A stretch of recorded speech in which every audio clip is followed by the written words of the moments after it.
Our Father and our God,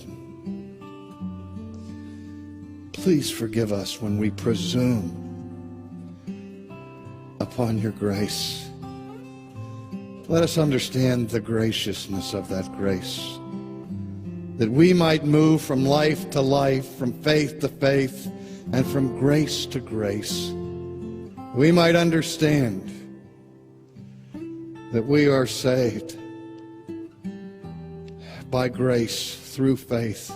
And even that faith is not of ourselves, but is of you, so that it is not of him who chooses, not of him who runs, not of him who wills, but of thee who shows us mercy.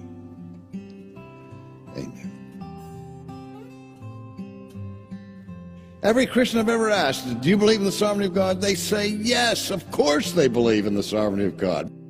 If you scratch that affirmation just a little bit, begin to probe it beneath the surface, within 5 or 10 minutes you discover that there's precious little sovereignty left. The Bible says, without Christ, we can do nothing. That nothing is not a little something. Your freedom, which is real and true, is always and everywhere limited by the freedom of God. God is the one who is sovereign, not us. The lie in the culture is, unless a person has the moral power within his soul to do what is spiritually right, then unless we have that power, we're not really free. Now, how possibly could we get further away from the biblical view of man than that? That pagan view of the will is on a collision course with the Bible that uses a different metaphor that talks about slavery. The fallen human will is enslaved to sin. Yes, we still can do what we want to do, but the problem is with the want to. The scripture tells us over and over and again that we don't want God in our thinking. We want to be sovereign. We want to be autonomous. We want to rule. We want to reign. We want to do what we want to do.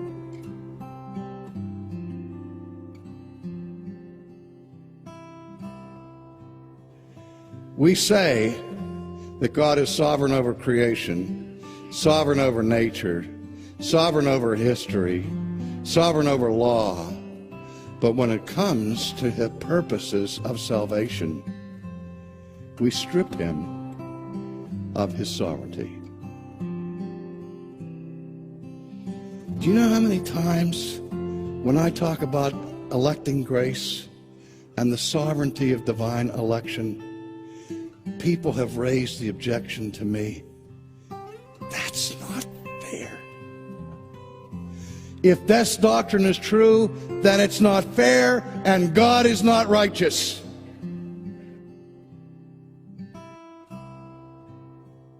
You see, if we experience God's grace once, we're grateful. If we experience it a second time, we're a little bit jaded. By the third time, not only do we expect it, but we demand it. We harbor in our souls the idea that if God doesn't choose me, there's something wrong with him rather than with me. God reserves to himself the absolute sovereign right to pardon whom he will, and to the rest he gives justice. Not one person in this universe deserves the grace of God. And if you think you deserve the grace of God, the minute that idea comes into your head that grace is something that God is obliged to give to you, let a bell go off in your brain that tells you that you're no longer thinking about grace. Because grace, by definition, is something God is not required to give. That's the mystery of election. Why doesn't God give all people equal grace? Why isn't God an equal opportunity redeemer? Question you ought to be asking is, why me? Why did he bring me out of darkness and into light? Think of your own conversion and how God, in his grace, rescued you by a grace that is sovereign. Not what my hands have done can save my guilty soul. Not what my toiling flesh has borne can make my spirit whole. Not what I feel or do can give